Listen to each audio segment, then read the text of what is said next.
achieved. We've had two fights and in drastically different outcomes that have really brought about an interesting debate about when a fighter or a corner or the official, the referee, decides that the fight should be stopped. Now, and obviously they came with vastly different stakes. I'm referring to Raquel Pennington in her main event title fight, basically asking her corner, telling her corner she was finished going into the 5th round, and then going out and getting finished, and they said, they should have protected her and not let her go out. Other people saying, no, let her fight, she needs to fight on. She would have been upset if they let her get out of that, because you never know what can happen. You never might get an opportunity like that again, and obviously didn't work out. Flip the switch to the last event we just had, which was UFC Fight Night 129, the opening fight of the night, so definitely different stakes, but Claudio defeats Felipe Silva by submission via knee bar midway through the 3rd round, after Silva basically roughs him up in the 1st round and is decimating him in rounds 2 and 3. His eye is swollen shut. He's getting rocked every time he gets touched. There were multiple occasions that the official could have stepped in and said, it's over. He's covering up. He's getting wailed on. I thought a couple times the official was making a terrible mistake in not stopping the fight. And I still felt that fight probably should have been stopped, especially because I had Felipe Silva to win by knockouts. That was frustrating to watch him wailing on a guy who at times was just covering up and not doing much. And then, boom, Claudio goes and pulls this miraculous, I guess it was a knee bar submission to finish the fight in the 3rd round. And again, people would say they're a fighter, let them go out in their shield. Absolutely, I get that. But at the same time, they're a fighter. If they want to keep being a fighter, you can only experience that type of scenario and subject yourself to that type of violence on so many occasions before you're not a fighter anymore and you're almost subhuman with your inability to think or function normally like the rest of us. But yeah, it's just a hard situation. You look back at that Pat Barry Czech Congo fight where Barry basically had him out on his feet on multiple occasions, and then boom, had the referee jumped in and stopped it. No one would have said anything because it looked like it was done and over with. And then on the flip side of things, Congo comes back and knocks him out. So again, there's a great debate going on. When is it okay to stop a fight? Is it too quick? Who should stop a fight? Does the corner need to do a better job protecting their fighter? Again, we'll have to see if that's the case. The Nate Marquardt fight, again, who was it? Brad Tavares? Was he fighting Brad Tavares? Where they basically, no, it wasn't Brad Tavares. Either way, they basically said, this corner recognized he had nothing left to give, and as a result, they shut it down. And that was understandable. That's a very respectable and, acceptable thing to do. For me, though, I have lots more to give. Welcome back to Kamikaze Overdrive MMA Predictions. Always, I am your host, Scott Johnson. And on this episode of the show, we're breaking down the upcoming UFC Fight Night 130 event, which will take place in Liverpool, England. And it's certainly not a card that's being lauded for its high stakes and massive superstar appeal. The main event, Stephen Thompson versus Darren Till's a very interesting welterweight bout. We lost a very strong co-main event that featured Neil Magny taking on Gunnar Nelson. Neil Magny versus Jorge Masvidal would have been interesting. That didn't happen. Now we get Neil Magny versus UFC newcomer Craig White. The rest of the card is filled out predominantly by, local European-based fighters. There's some other good matchups on the card, though. For example, a couple Canadians like Nordine Taleb, Elias Theodorou also throwing down. The prelims are very interesting. I'm looking forward to the Elias Theodorou Trevor Smith fight. Claudio Silva versus Nordine Taleb will be good. Dan Kelly versus Tom Breese. Always fun to see Dan Kelly compete. So those are certainly some matchups worth watching on this card. But for a lot of people, it might be a pass, especially, for example, in a lot of places it's happening Sunday afternoon. So that's why my show is coming out a little bit later, but really it's not that much later because we have a little bit extra time. My bet pack, I'm coming off a poor showing. My bet packs did not connect. I lost a couple of crucial bouts on the last card that prevented me from really cashing in. But I have, again, you don't win every weekend, especially the way I do things. Overall, I went, my record was 8-5. Not a great record. I think anything over 3 losses is really something subpar, unless you're looking at one of those 10-fight nights where you went 10-4. That's okay. Or 14-fight nights, sorry, which rarely happen. But either way, hey, we're here to rebound. And sometimes I like looking at these cards because you get a chance to really break down fighters without some of that outside influence where you're looking at guys going, oh, geez, this guy, I expect this guy to win because he's this person and he's fighting this guy. You get kind of a more raw breakdown and raw approach to predicting. So we'll see how that goes. The bet packs will be available for $15. Again, if you subscribe, you basically get a bet pack for free anyway. So if you don't want to pay for this one but still want a shot at taking some money home, that's probably the best way to do it. Check out the bet shop for all of that.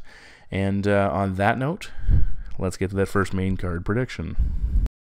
Fight number 1 on the main card takes place in the UFC's middleweight division as Eric Spicely, 10-4, fighting out of the United States, will take on the dentist Darren Stewart, currently holding a record of 7 wins, 3 losses, and 1 no contest.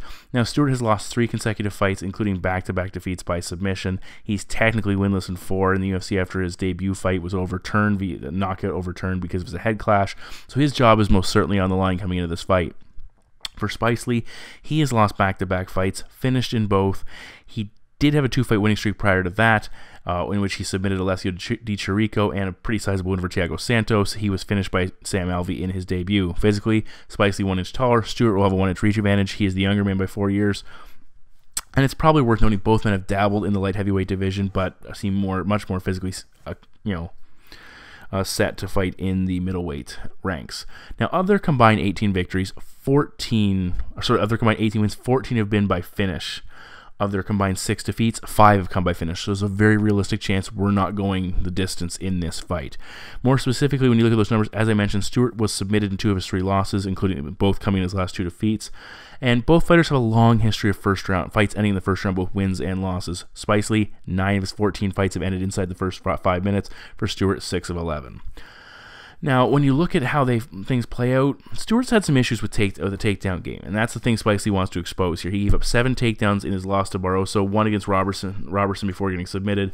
He actually landed 4 against Julian Marquez before he was tapped out, but he kept losing position and really couldn't hold it, and ultimately was his undoing. For Spicely, he's not a big takedown guy. He's landed 1 takedown in each of his last 4 fights, but he's one of those guys, he only needs 1 chance in a lot of situations. If he gets you down, gets in a good position, he will submit you.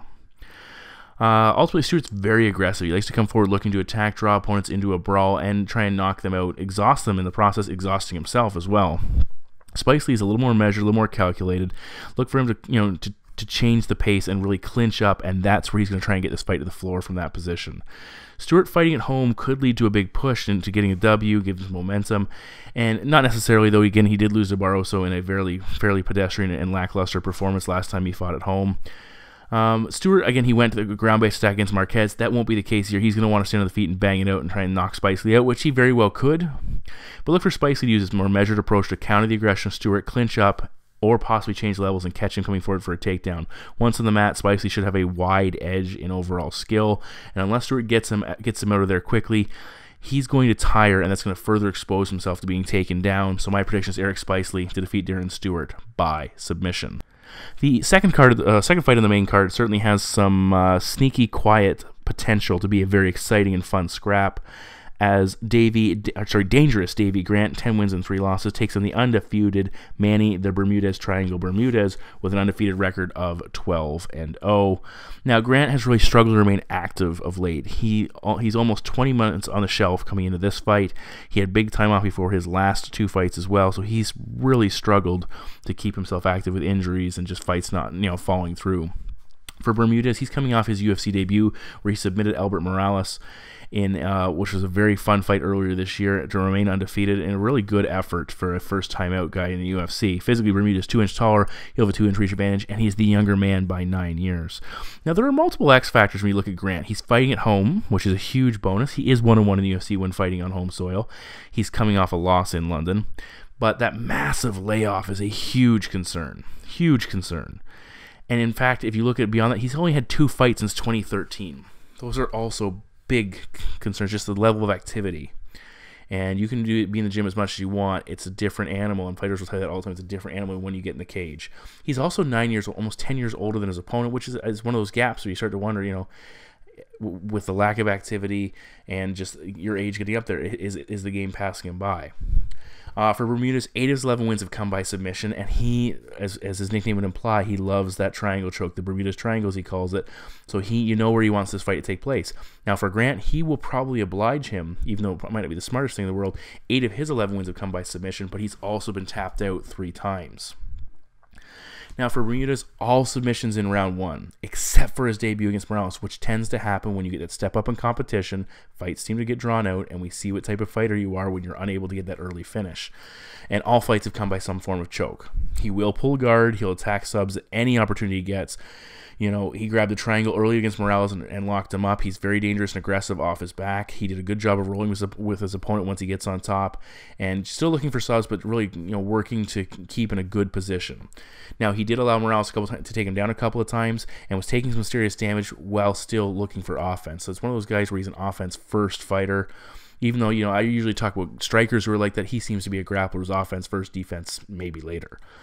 Ultimately, he finished that fight by grabbing the guillotine, standing, snapping him down, and eventually finishing, which is pretty darn impressive. He's not a great striker. He was hurt by Morales early on, but he immediately got the fight to the floor, which, when you see fighters put in a position where they have to react with their first instinct, and you could tell easily Bermudez wants this fight on the mat. He did appear to be slowing down in that matchup. Certainly, it didn't look comfortable on the feet, but again, he toughed it out and he got the job done. Now, for Grant, that long layoff makes it hard to determine what we're going to get with him here. Is he improved? Is he slowing down? Is ring rust going to take everything else out of the factor and get him off to a slow start against a guy who traditionally is a fast starter? I don't know. He's the type of fighter, though, he seems to live and die by the sword, and that sword takes place, what I'm referring to is his mat game. He either gets beat on the mat or he wins on the mat. Pretty plain and simple. In his loss to Damian Stasiak, he lost the takedown battle 4-2. 1-1 versus Vera in a fight he won. When he fought Chris Holdsworth in the Ultimate Fighter finale, he was taken down and submitted fairly quickly. Now, versus Stasiak, even when Grant scored takedowns, he was struggling to control and win the position. And that's concerning against a guy like Bermudez, who's so good at turning any position on the mat into an offensive opportunity. Grant would be best served, I think, in this fight to keep it standing. Beat up Bermudez, avoid his wheelhouse, which is his ground game, and then get him into that second half where it looks like he's probably a little less comfortable. He throws some decent punches. He'll work the body. He's got some decent knees and kicks he'll work in. He was hurting Stasiak when he was touching him. He just kept getting drawn into those grappling exchanges. He does throw some naked kicks or single strikes, and again, that was allowing Stasiak, and that will in turn allow Bermudez to get in on the inside, grab a limb, and get that fight to the mat, or at least at the very least get it in a clinch position. Ultimately, though, he seems way too willing to grapple. He relies too much on it. Bermudez is going to welcome this. Bermudez overcame some adversity in his debut. The door is still open for him to falter here, where he's the type of, he doesn't get the early submission, gets pushed at the end of round 2, gets behind the scorecards, can't catch up, and loses the fight because he's exhausted. I think Grant's eventually going to fall him to the floor, or he's going to get taken down. I think Bermudez continues to show his submission prowess, and my prediction is Manny Bermudez to defeat Davey Grant by submission. Now, another main card fight that has potential to be a lot of fun transpires in the UFC's featherweight division as Jason the Kid Knight, 20 wins and 4 losses, takes on Mr. Finland, Makwan Amirkhani, fighting out of Kyrgyzstan with a current record of 13 wins and 3 defeats, or at least initially from Kyrgyzstan. Now, Knight appears to have hit his ceiling. He had a 4-1 start to his UFC career with pretty solid wins over guys like Allers, Skelly, Alex Caceres, and Dan Hooker. Those are very solid names, especially Hooker, the way he's come on of late. But he's had some losses recently to Ricardo Lamas and then Gabriel Benitez, which really were very one-sided. Now, for Amirkhani, he started 3-0 in the UFC as well, but, the guys he beat, Andy Ogle, Masio Fone, and Mike Wilkinson, not exactly top guys, all actually off the UFC roster as far as I remember. I can't remember seeing any of them there. Now, he lost a split decision to Arnold Allen in his last fight, who actually fights on this card. It was a very competitive bout, but I had Amirkhani to win that fight, and he didn't. I thought he did, having gone back and watched it a couple of times in prep for these fights. I felt the judges got it right. Physically, both guys here, 5'10", 1-inch reach advantage for Mr. Finland. He is a southpaw, which is worth noting. Knight is the younger fighter by 4 years. Now, Knight, he's coming off a loss to Benitez. It was his 4th fight of 2017. It was a quick turnaround after a violent and the first knockout loss of his career. Was it too soon? And when Benitez started beating him up, was it just he wasn't in a good spot and that's what put him down? Quite possibly. Now, on the flip side, Amirkhani fought once in 2016, coming off a 13-month layoff. He fought once in 2017, and now he's coming into his 2018 appearance off a 14-month layoff. So he's been relatively inactive and not looking overly awesome as far as his in-cage time. We don't expect to see him more than once a year at this point. He's a fun fighter. I shouldn't say overly awesome. He's a fun fighter. He's just one of those guys who you don't expect to see fighting 2, 3, 4 times a year. He usually gets in a European card, and that's about it. Both guys have big submission numbers, which is the first big total that stands out for me. Amirkhani, 9 wins by submission. 10 of his overall 13 victories have come in round 1. For Knight, he has 13 wins by submission, with 10 of his 24 victories coming in the opening rounds. You see both guys like it done early, but it's worth noting that for Knight, his last 7 victories all came outside of round 1. So he's faced better competition and been forced to adapt and win more prolonged, more drawn-out bouts. And that could be a big factor here.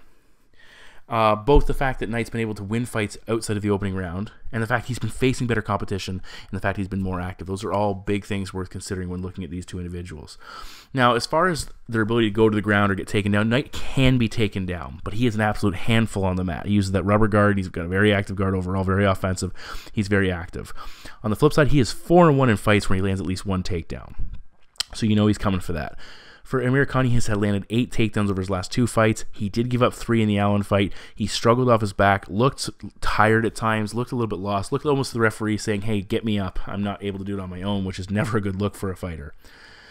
Now, Knight's cardio isn't great either, but he keeps attacking. He's a little bit wild, he's a little bit sloppy, but he keeps pushing forward, he keeps attacking, and that can be a lot for a guy who's not able to deal with it. I give Knight the slight edge on the mat, both with takedowns and the ability to defend if he gets taken down, or be offensive and make it uncomfortable. But the key here could be the striking. Knight can get wild, he can get over-aggressive, and tire himself out, and he can get countered, but Amirkhani's striking isn't that great. It's not nearly as sharp as Benitez is or was. He struggled with the pressure of Allen. He was getting tagged with some big shots, and the manner in which Knight comes forward and just keeps moving forward, attacking, if you're not capable of countering and landing good quality shots going back the other way, he's going to create a lot of issues just with his forward momentum. I think ultimately the pressure of Knight, both on the mat and on the feet, will simply wear Amirkhani down. If he can't get the finish, I think it's a perfect fight for Jason Knight to, just outwork and overwhelm his opponent. First round, I think will be back and forth, lots of scrambling. I think Knight will start to edge it out in rounds 2 and 3, and at some point, I think he's going. I don't think he'll get a submission, but I think we could see something similar to the Chad Skelly fight, where he hurts him, gets him down, is relentless, and puts him away. And my prediction is Jason Knight to defeat Makwan Amirkhani by TKO. We seem to keep throwing those grappling-based fights at us. Our next bout takes place in the UFC's featherweight division as almighty Arnold Allen, 12 wins and 1 loss, takes on Denmark's own Mads Burnell with a current record of 9 wins and 2 defeats. Now, this is kind of a case, I think, of Allen being showcased. He's 24-year-old Brit fighting at home, 12-1 overall, 3-0 in the UFC. He's won 5 fights in a row. He's coming off the biggest win of his career over the aforementioned Amirkhani, and again, the UFC wants to keep building him. For Burnell, he's coming off a slight upset over Mike Santiago. I picked Burnell. He was submitted in the 3rd round of his debut against Michel Prazeres. He took that on short notice and was certainly a lopsided matchup. He held his own there at times. Physically, both guys are 5'8", 1-inch reach advantage for Allen. Both guys are 24. It's worth noting that Burnell debuted as said against Prazeres, who they fought at 155. He's since moved down to his more comfortable home at 145 pounds. Prazeres actually came in at 159 pounds for that matchup, and now, as I said, he's fighting at 170 pounds. So certainly a size mismatch. But on the flip side, Burnell missed weight for his last bout, so he had some issues cutting weight as well. So we'll see how that goes here. In the record books, Burnell 5 wins by submission, 4 wins by decision versus Arnold, a much more spread out and evenly distributed record, 5 knockout victories, 3 submission victories, and he's gone to the scorecards and been victorious on 4 occasions. It's worth noting when you look at Burnell, his last opponent, Mike Santiago, was kind of a perfect opponent for him, a guy that will engage in the ground, but had been submitted 8 times. Now, Burnell didn't get the submission victory, but Santiago looked like a guy he could definitely beat, and he did. It was a good fit. When successful, both fighters have used takedown-heavy approaches. Allen, 8 takedowns over his 3 UFC wins. Burnell, 3 in his win over against Santiago. Burnell has pretty good level changes when he's looking to get the fight to the mat. He times his opponents well, shoots hard. He elevated Santiago nicely and drove him down. He uses close body-on-body pressure both in the clinch and on the floor when he's tied up. He keeps pushing forward and engaging. He found himself in some bad spots in that fight, but again, he worked his way out of them. He will attack with submissions to help get out of some rough situations and gather. He's not necessarily looking for the finish, but he's looking to get on top or at least get back up to a vertical base. Now, Arnold, he did a good job of getting the better of the position against Amirkhani. He's been a fairly good scrambler, and he's fairly strong when it's kind of that last moment push where it could go either way, and he usually gets the better of it. Even when he was taken down, he's able to roll and get back to a better spot, and that's important, especially in a fight like this. Now, he did make a few positional errors as a young fighter, or he went for a submission that he shouldn't have and put himself in a bad spot, but he got his hand raised, and that's what it comes down to. One question I have to ask, though, is how much did Amirkhani's lack of cardio in that fight aid Allen, especially in the crucial second and third round? Did it allow him to gain that late edge in a close fight? Quite possibly. Does that not play out here if Burnell can hold his cardio better in rounds 2 and 3 and keep moving? I don't know. Allen's striking, I thought, looked better in that matchup. Landed some decent shots, hurt Amirkhani on a couple of occasions. And I think Burnell, his striking is largely centered on, setting up his grappling. And if Arnold can establish early, he can shut those takedowns down and turn this into a striking-based fight. I certainly feel this is his fight to win from that perspective. It's also with Burnell having missed weight in his last matchup, there could be an issue there. There's pressure on him to make weight. He'll probably try and drain himself a little bit more to make sure he gets down, because he knows if he loses this fight and misses weight, that's probably enough for him to say sayonara from the UFC. San Diego had some success, though, in that matchup, out-muscling him. I think Allen will, too. Expect a back-and-forth battle on the feet. Look for Arnold to get the better of the striking exchanges for as long as they do spend on the feet. I think it could be a close fight on the scorecards. I did look at Burnell as a live dog here. I think I like the home fighter, though, ultimately in a close, tight fight. And my prediction is Allen Arnold to defeat Mads Burnell by decision. Arnold Allen to defeat Mads Burnell by decision, possibly a split. Very close fight.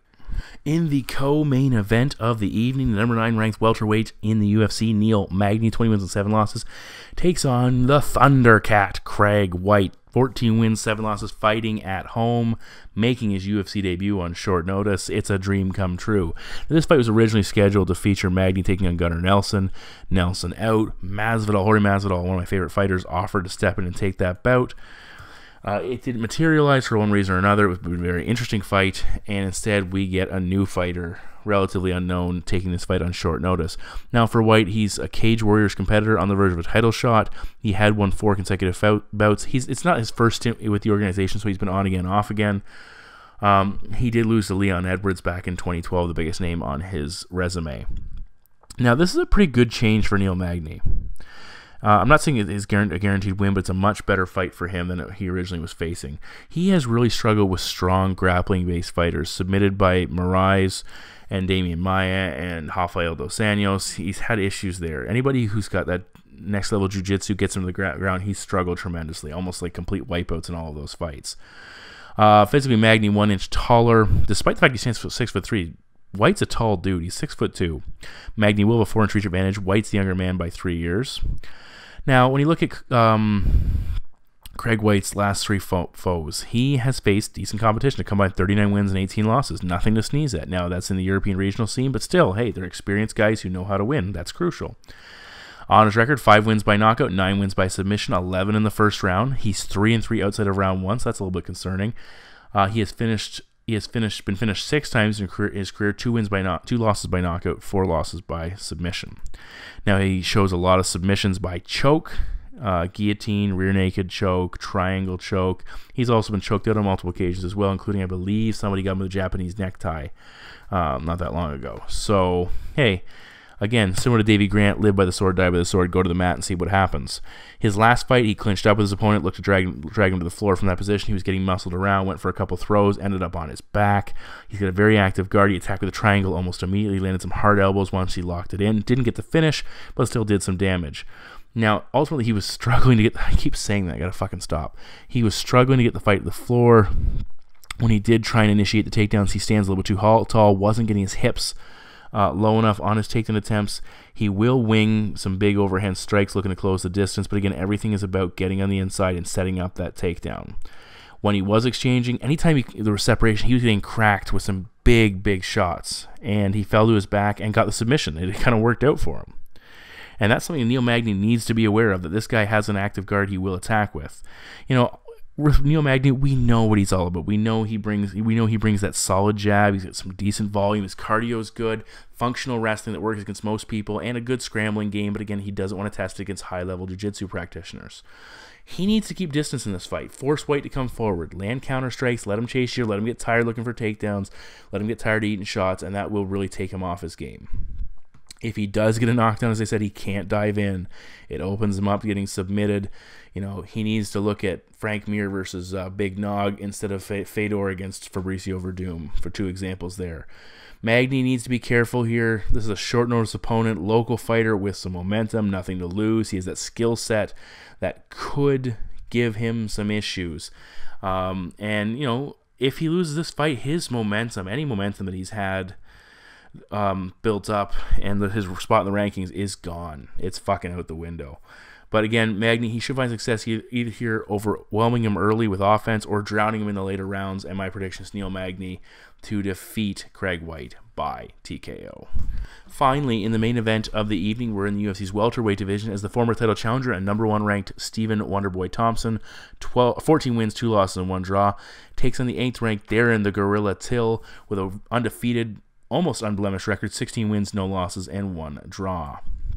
Now, what we have here is a vastly different scenario for both men. One guy has had his shot, actually 2, and failed to win the belt in either time. The other is looking to get there and knows that there is a number of welterweight sharks and new faces on the scene who are trying to get that same opportunity, and he knows he has to put himself, and this is his fight, this is his opportunity to separate himself for Darren Till. He's been asking for a big name. He's jumped from low-level competition to smashing an overworked Donald Cerrone. This is a big fight, though, against a former title challenger, a guy who's beaten pretty much a number of big names, including, you know, Rory McDonald, one of the big ones out there, Johnny Hendricks, former champions, former title challengers. He's put him down. It's been a good run for Thompson. You know, unfortunately, it's been a good run for Thompson, but you know, it's not exactly been peachy keen lately. He had that draw on the loss to Tyron Woodley for the title, both very close fights, but he never got the nod in either one. He did beat Jorge Masvidal to get back on track at UFC 217, but the big problem with him is that no one really wants to see him fight for the title again at this point. You know, the fights were close. They weren't awesome. He didn't get these great command performances, and he's going to have to do something spectacular and win a number of fights or hope Tyron Woodley loses the belt before he gets a chance to step in there for that trilogy opportunity or fight the title in general. Now, for Till, he's a big welterweight, but Thompson's no slouch. Both guys 6 feet tall, 1 inch reach advantage for Wonderboy. Till's the younger man by 9 years. Now, looking at Darren Till first, he's really turned some heads with that win over Donald Cerrone, but we have to look at the entirety of his career and his skill set. He has lots of left side offense, straight left, left uppercut, left hook. He works a lot of his damage, and a lot of his power comes from the left side. He's got quick hands, lots of motion. He'll flash that right and then fire the left behind it. He will stick a right jab in there periodically. He could use more of that to diversify his offense. When he took out Donald Cerrone, he touched him with the right very quickly, but slammed that straight left home that hurt him and eventually swarmed him again in the cage for the finish. And he's shown power before. Again, besides Cerrone against Bojan Velichkovic, he hurt him in that fight. And he's got 10 wins by knockouts. The guy's no slouch when it comes to putting opponents away. He's a very confident fighter right now. He cut off the cage exceptionally well against Cerrone, kept him fighting off the back wall, which when you bully Cerrone and kind of dictate the pace, that's a good step in the right direction. Not a big volume guy. He tends to weight on his opponents a little bit too much, and he also starts to slow down as fights advance. We saw, for example, in the fight against Nicholas Dalby. He was ahead 2 rounds and none in that fight, and Dalby nearly finished him and got that fight back to a draw and took away a sure win, and the only non-win on his current professional record.